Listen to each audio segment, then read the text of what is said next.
Tanging karapatan ng pagdalangin. Sa pamamagitan ng kalikasan at banal na pahayag, sa pamamagitan ng kanyang banal na kalooban, at sa pamamagitan ng kanyang espiritu, nagsasalita siya sa atin. Subalit hindi pa rin sapat ang mga ito. Kailangan din namang sa kanya'y ipahayag natin ang buong nilalaman ng ating puso upang magkaroon ng buhay at lakas na ukol sa espiritu. Ay kinakailangang tayo'y magkaroon ng tunay na pakikiugnay sa ating Ama na nasa langit.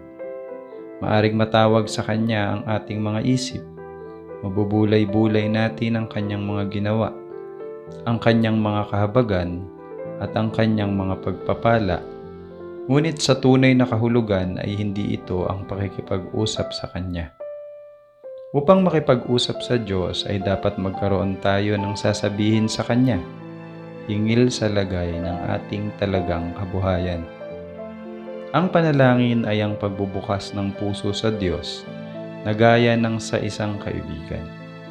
Hindi sa iyan ay kailangan upang maipakilala sa Diyos kung ano ang lagay natin, kundi upang matanggap natin siya. Ang panalangin ay hindi siyang nagbababa sa Diyos sa atin, kundi iyan ang nagtataas sa atin sa Kanya. Noong narito pa si Jesus sa ibabaw ng lupa ay itinuro niya sa kanyang mga alagad kung paano ang pananalangin. Pinagbilinan niya sila na iharap sa Diyos ang kanilang mga kinakailangan sa araw-araw at ilagak ang lahat nilang pag-aalaala sa Kanya. At ang ipinangako niya sa kanila na didinggin ang kanilang mga karaingan ay ipinangako rin naman sa atin. Si Jesus na rin noong tumatahan pa siyang kasama ng mga tao ay malimit manalangin.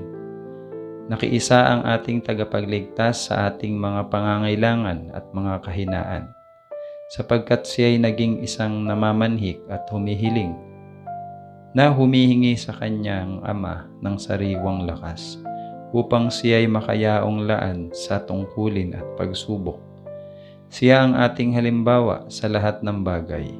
Siya ay kapatid natin sa ating mga kahinaan, na tinukso sa lahat ng mga paraang gaya rin naman natin.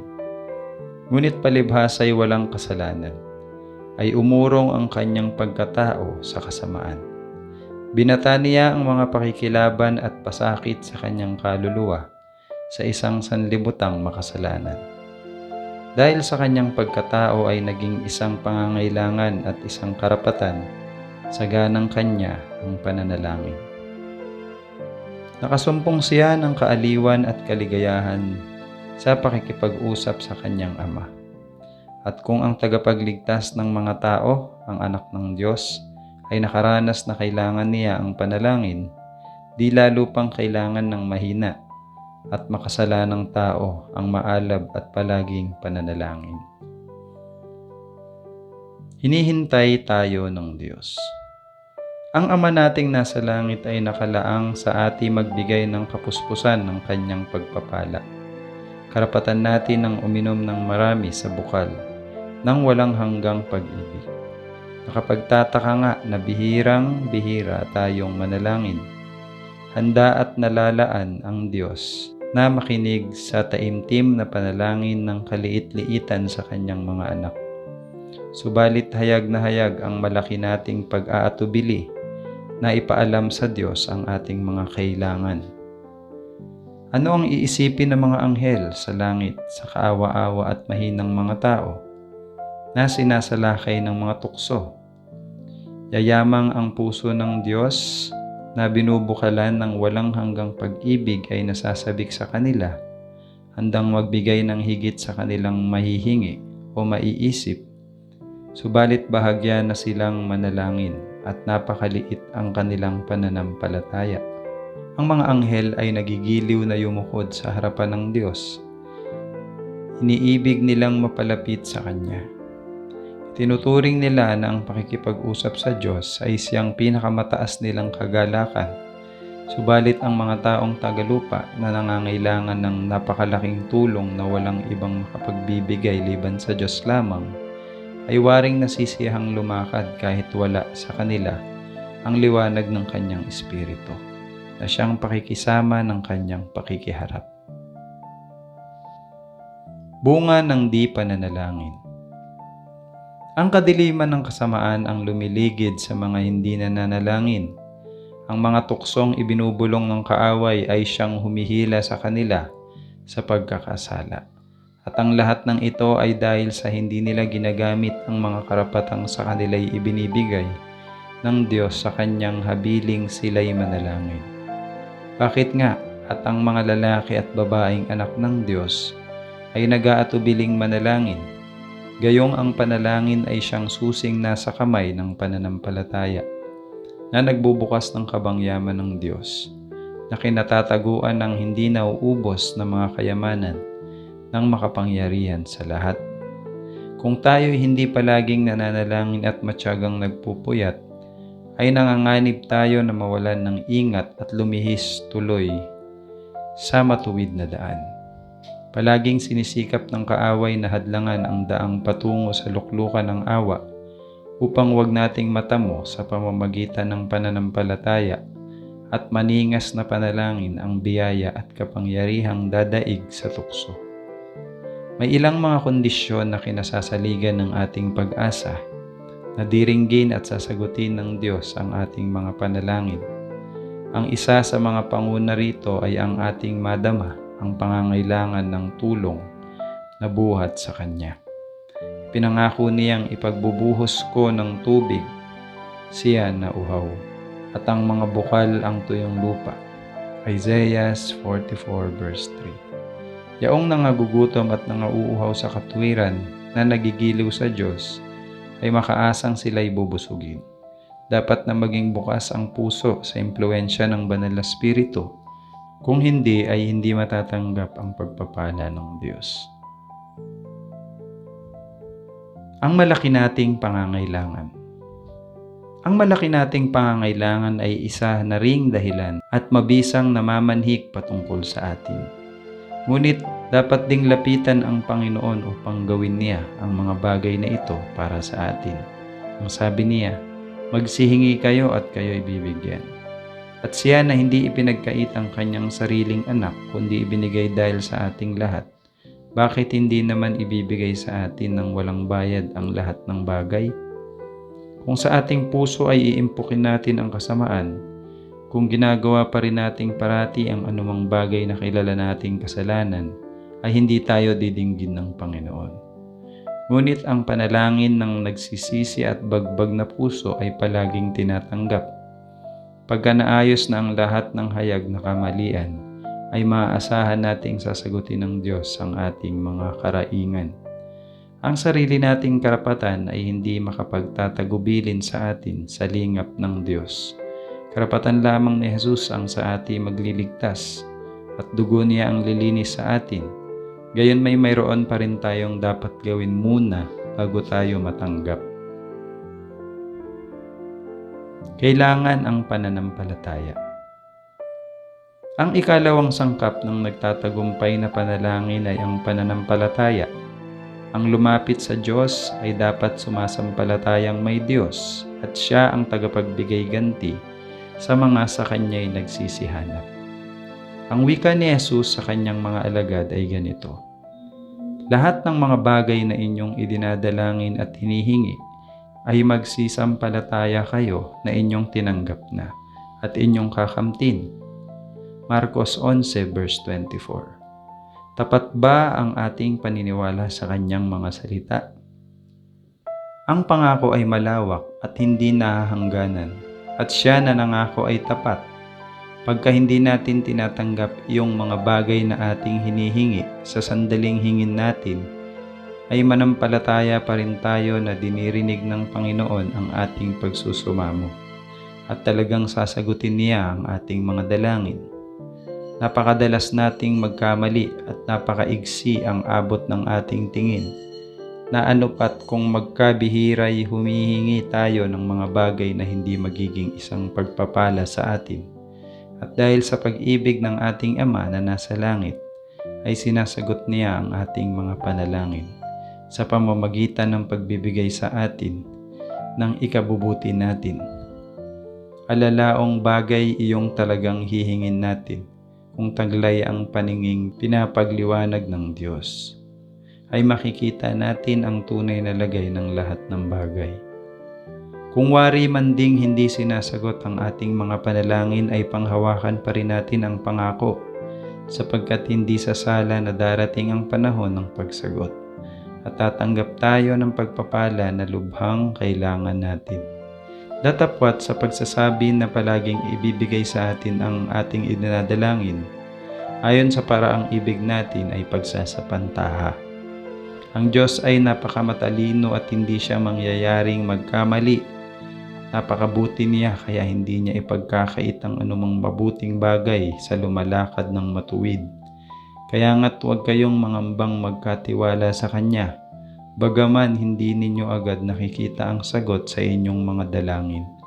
Umasa kayo sa Kanyang tiyak na pangako, ayon sa Mateo 7:7, magsihingi kayo at kayo'y bibigyan. Manalig sa Diyos. Kung diringgin natin ang ating mga alinlangan at pangamba, o kung sisikapin muna nating ayusin ang lahat ng bagay na hindi natin maliwanagan bago tayo magkaroon ng pananampalataya, ay lalo lamang kakapal at lalalim ang mga bagabag. Ngunit pag lumalapit tayo sa Diyos, nakikilala nating tayo'y mahina at walang kaya, at sa pananampalatayang may kalakip na pagpapakumbaba at pagtitiwala ay sasabihin natin ang ating mga pangangailangan sa Kanya, na ang karunungan ay walang hanggan, na sa Kanya'y hayag ang lahat ng mga bagay sa sangnilalang, at pinamamahalaan niya ang lahat ng bagay sa pamamagitan ng Kanyang kalooban at salita, ay Kanyang pakikinggan at diringgin ang ating daing, at pasisilangin niya ang liwanag sa ating mga puso. Sa pamamagitan ng taimtim na panalangin ay napapaugnay tayo sa pag-iisip ng walang hanggan. Maaring wala tayong makitang anumang kahangahangang katunayan sa sandaling nakatunghay sa atin ang mukha ng manunubos na sa atin nahahabag at umiibig. Gayunpaman ay tunay na ginagawa niya ito. Maaring hindi natin maramdaman ang hayag na dampi ng Kanyang kamay, ngunit totoong nakapatong sa atin ang Kanyang kamay na may pag-ibig at pagkaawa. Patawarin ang mga iba. Pag tayo'y lumalapit sa Diyos upang humingi ng habag at pagpapala, ay dapat sumaating mga puso ang isang diwa ng pag-ibig at pagpapatawad. Paano natin maidadalangin ang ipatawad mo sa amin ang aming mga utang, gaya naman namin na nagpatawad sa mga may utang sa amin? Kung tayo'y nag-iimpok ng pagtatanim ng loob laban sa iba, kung inaasahan nating sasagutin ang ating mga panalangin, ay dapat na patawarin natin ang mga iba sa paraan at sukat na gaya ng inaasahan nating pagpapatawad naman sa atin. Ang pagtitiyaga sa pananalangin ay ginawang isang kondisyon ng pagtanggap. Dapat tayong manalangin palagi kung ibig nating lumago sa pananampalataya at karanasang Kristiyano. Dapat tayong magmatiyagain sa pananalangin at manatili kayong palagi sa pananalangin, na kayo'y mangagpuyat na may pagpapasalamat. Pinapayuhan ni Pedro ang mga nananampalataya na sila'y mangagpuyat sa pananalangin.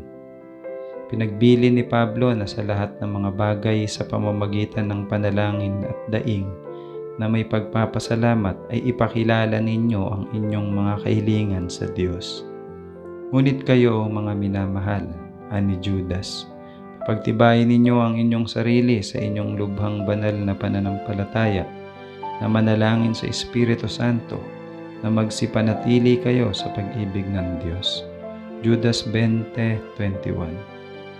Ang panalangin walang patid ay siyang walang kasira-sirang pakikipagkaisa ng kaluluwa sa Diyos, na anupat ang buhay na mula sa Diyos ay dumadaloy sa ating kabuhayan, at mula sa ating kabuhayan ay dumadaloy namang pabalik sa Diyos ang kadalisayan at kabanalan. Huwag papigil sa anuman. Kailangan ang sipag sa pananalangin. Huwag kayong papigil sa anumang bagay. Gawin ninyo ang bawat pagsisikap upang mamalaging bukas ang pakikipag-usap ng inyong kaluluwa kay Jesus. Samantalahin ninyo ang bawat pagkakataon na kayo'y makaparoon sa dakong pinagdadausan ng panalangin. Yaong talagang nagsisihanap sa Diyos ay makikita sa pulong panalangin, tapat sa pagganap ng kanilang tungkulin at masikap at sabik na makuha ang lahat ng kapakinabangang matatamo nila. Gagamitin nila ang lahat ng pagkakataon na lumagay sa lugar na katatanggapan nila ng mga sinag ng liwanag na nagmumula sa langit. Dapat tayong manalangin sa tahanan na kasama ang sambahayan at higit sa lahat ay huwag nating kaliligtaan ang lihim na panalangin, sapagkat iyan ang buhay ng kaluluwa. Hindi makalulusog ang kaluluwa pagka kinaliligtaan ang panalangin. Ang panalangin sa loob ng sambahayan o ang panalangin sa harapan ng madla ay hindi sapat. Sa pag-iisa ay buksan ninyo ang inyong puso sa sumisiyasat na panalangin ng Diyos. Ang lihim na panalangin ay dapat marinig ng Diyos lamang na dumirinig ng panalangin. Walang mausisang tainga ang dapat makarinig ng dalahin ng ganyang panalangin. Sa lihim na pananalangin, ang kaluluwa ay malaya mula sa anumang impluensya sa palibot at malaya rin sa anumang kagustuhan. Banayad ngunit maalab na aabot ito sa Diyos. Masarap at namamalagi ang impluensyang magmumula sa Kanya na nakakakita sa lihim, na bukas ang pakinig upang dinggin ang panalangin umiilang lang buhat sa puso. Sa pamamagitan ng mahinahon at malinis na pananampalataya ay nakikipag-usap sa Diyos ang kaluluwa. Nagtitipon siya sa sarili ng mga sinag ng banal na liwanag upang sa Kanya'y magpalakas at umalalay sa pakikilaban kay Satanas. Ang Diyos ang ating muog ng kalakasan. Manalangin nag-iisa. Manalangin kayo sa inyong silid at sa araw-araw na inyong paggawa ay limitan ninyo ang pagtawag sa Diyos. Sa ganitong paraan, lumakad si Enoch na kasama ng Diyos. Ang ganyang mga lihim na dalangin ay pumapaitaas na tulad sa mabangong kamanyang na pumapailang lang sa harapan ng luklukan ng biyaya. Hindi madadaig ni Satanas ang tao na ang puso ay sumasa Diyos. Walang panahon o dakuman na rooy hindi nababagay ang magpailang lang ng isang dalangin sa Diyos. Walang makapipigil sa atin sa pagpapailang lang sa Diyos ng isang maningas na panalangin nagmumula sa kaibuturan ng ating puso. Sa mataong lansangan o sa gitna man ng pakikipagkalakalan, makapagpapailang lang tayo ng isang dalangin sa Diyos at makahihingi ng banal na patnubot. Gaya ng ginawa ni Nehemias noong sabihin niya ang kanyang kahilingan sa haring si Artaxerxes. Maaring isagawa ang panalangin saan man tayo naroon. Palagi nating buksan ang pintuan ng ating puso at ipailang lang ang ating paanyaya na si Jesus ay pumasok at manirahan sa ating kaluluwa na isang panauhing mula sa langit. Pakaingatang malinis ang sarili mula sa karumihan. Bagaman at nalilibot tayo ng marumi at masamang hangin ng kasalanan, ay di kinakailangang langhapin natin ang karumihan nito, kundi maaaring makapamuhay tayo sa malinis na hangin ng langit. Masasarahan natin ang bawat pintong pinapasukan ng maruruming haka at mga pangit na isipan sa palagi nating paglapit sa Diyos sa pamamagitan ng taimtim na dalangin. Yaong mga tao na ang puso ay bukas upang tumanggap ng kandili at pagpapala ng Diyos ay lalakad sa isang lalong banal na dako kaysa nasa lupa at sila'y laging makakaugnay ng langit. Dapat tayong magkaroon ng lalong malinaw na pagkakakilala kay Jesus at lalong ganap na pagkaunawa ng kahalagahan ng mga katotohanang walang hanggan. Ang kagandahan ng kabanalan na siyang dapat pumuno sa puso ng mga anak ng Diyos. At upang ito'y maganap ay kailangan nating hanapin ang mga banal na pahayag tungkol sa mga bagay na banal. Buksan natin at itaas ang ating kaluluwa upang tayo'y bigyan ng Diyos ng hangin ng langit na masasagap. Maaring malapit na malapit tayo sa Diyos na anupat sa tuwing darating ang pagsubok na hindi natin inaasahan, ipipihit agad sa Kanya ang ating mga isip, gaya ng katutubong pagpihit ng bulaklak sa araw. Hindi napapagod ang Diyos. Lagi ninyong iharap sa Diyos ang inyong mga pangangailangan, mga katuwaan, mga kalungkutan, ang inyong pag-aalala, at mga pangamba. Hindi siya marunong mabigatan, hindi siya marunong mapagod. Siyang nakakaalam ng bilang ng buhok ng inyong ulo ay hindi magwawalang kibo sa mga pangangailangan ng kanyang mga anak. Lubos ang pagkahabag at ang pagkamaawain ng Panginoon. Ang puso niyang maibigin ay nakikilos ng ating mga kalumbayan, kahit na ng pagbigkas lamang natin sa mga ito. Dalhin ninyo sa Kanya ang lahat ng bagay na gumugulo sa inyong pag-iisip. Sa Kanya ay walang napakalaking dalahin, sapagkat Siya ang umaalalay sa mga sanlibutan, at pinangangasiwaan niya ang lahat ng kapakanan ng santinakpan. Pagkaliit-liit man ng alinmang bagay na may kinalaman sa ating ikapapayapa ay napupuna niya. Walang napakadilim na pangkat sa ating karanasan na hindi niya mababasa. Walang kagulumihanang napakahirap na di niya mauhusay. Walang kapahamakang sasapit sa kaliit-liitan sa kanyang mga anak. Walang pag-aalaalang makagugulo sa kaluluwa. Walang kagalakang makapagpapasaya. Walang taimtim na panalangin na mumutawi sa mga labi na hindi minamatigan ng Ama nating nasa langit, o kaya'y hindi niya agad pinapansin. Kanyang pinagagaling ang mga may bagbag na puso at tinatalian niya ang kanilang mga sugat. Awit 147 verse 3.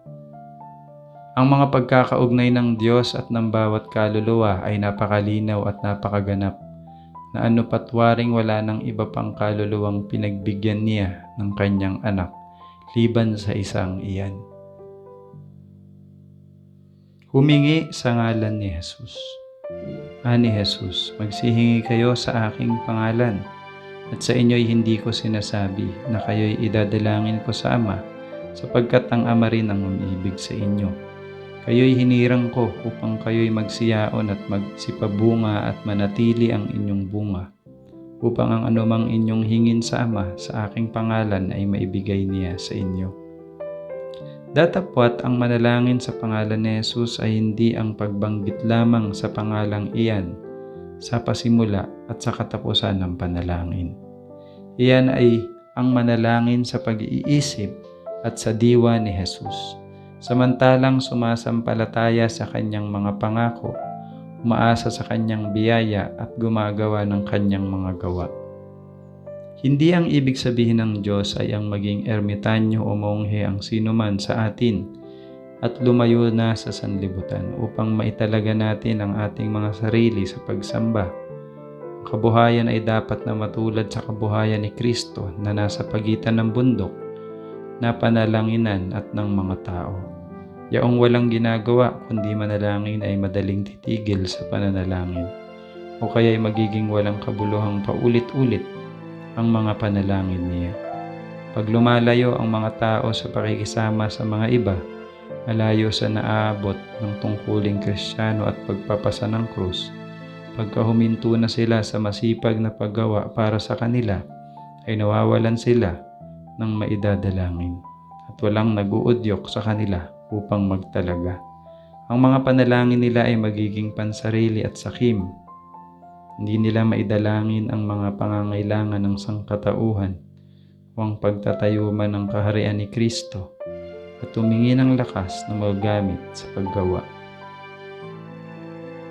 Nawawalan tayo. Tayo ang nawawalan pagka kinaliligtaan natin ang karapatang magsama-sama upang palakasin at pasiglahin ang isa't isa sa paglilingkod sa Diyos. Ang mga katotohanan ng kanyang salita ay nawawalan ng bisa at halaga sa ating mga pag-iisip. Hindi na naliliwanagan pa ang ating puso ikinikilos man ng nagpapabanal na impluensya ng kanyang salita. At tayo'y nangihina sa buhay Kristiyano. Sa ating samahang Kristiyano ay malaki ang nawawala sa atin dahil sa hindi natin pagdadamayan sa isa't isa. Siya na naghihiwalay ng sarili para sa kanyang sarili lamang ay hindi gumaganap ng tungkuling itinakda ng Diyos na kanyang ganapin. Ang matuwid na pagpapaunlad sa mga katutubong hilig natin sa pakikisalamuha sa ating kapwa-tao ay siyang sa atin umaakay ng makiisang damdamin sa mga iba. At iyan ay isang paraan ng pagpapabuti at pagpapalakas sa atin sa paglilingkod sa Diyos. Kung magtitipon sana ang mga Kristiyano at pag-uusapan nila ang pag-ibig ng Diyos at ang mahalagang katotohanan ng pagtubos ay sisigla ang kanilang mga puso at mapasisigla nila ang isa't isa. Sa araw-araw ay mararagdagan ang ating pagkatuto sa ating Ama na nasa langit at magtatamo tayo ng sariwang karanasan tungkol sa kanyang biyaya. Kung magkagayo ay kauuhawan nating ibalita ang kanyang pag-ibig at pagkaganito ang ginawa natin ay magagalak at sisigla ang ating mga puso. Kung si Jesus ang malimit nating iisipin at sasabihin at bihira ang ating sarili, ay mararagdagan ang kanyang pakikiharap sa atin. Malimit na alalahanin ang Diyos. Kung aalalahanin lamang natin ang Diyos sa tuwing magkakaroon tayo ng katunayan ng pagkakandili niya sa atin, ay maiingatan natin siyang palagi sa ating mga isip at ikagagalak nating siya'y pag-usapan at purihin. Pinag-uusapan natin ang mga bagay na makalupa sapagkat ito'y kinatutuwaan natin. Pinag-usapan natin ang ating mga kaibigan dahil sa mahal sila sa atin. Ang ating mga kaligayahan at mga kalungkutan ay kabuklod ng sa kanila. Gayon may malaking dihamak ang ating katuwiran na umibig sa Diyos kaysa umibig sa ating mga kaibigan dito sa lupa. At dapat sanang maging isang bagay na katutubo sa lahat sa buong sanlibutan na siya ang maging una sa ating mga pag-iisip. Pag-usapan ang kanyang kabutihan at salitain ang kanyang kapangyarihan.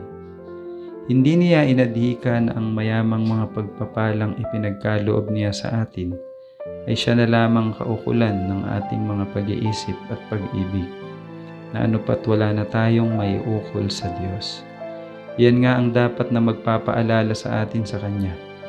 Magtali sa atin sa mapagkandili nating Ama sa kalangitan sa pamamagitan ng mga panaling pag-ibig at pasasalamat.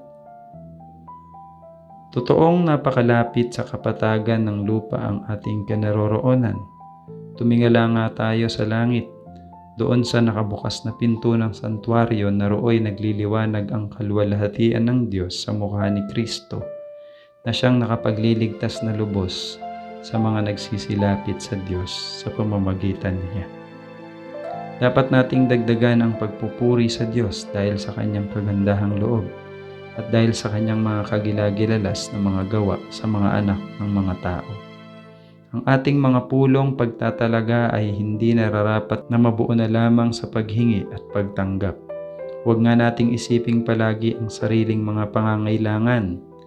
Di na ginugunita ang mga kapakinabangang tinatanggap natin.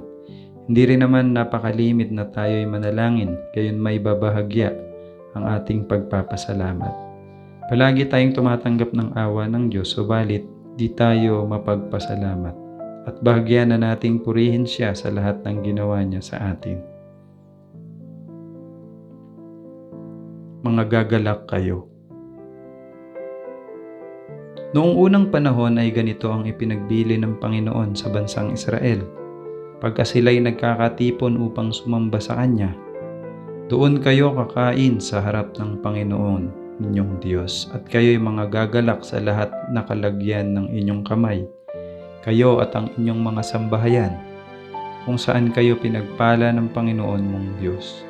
Deuteronomy 12 verse 7. Yung ginagawa sa ikaluluwalhati ng Diyos ay dapat gawing may kagalakan, may awit ng pagpupuri at pagpapasalamat, hindi sa kalungkutan at kapanglawan.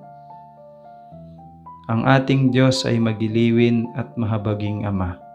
Ang paglilingkod sa Kanya ay hindi dapat ituring na isang gawaing nakalulungkot ng puso at nakagugulo sa pag-iisip. Dapat maging isang kaluguran ang sumamba sa Panginoon at tumulong sa Kanyang gawain.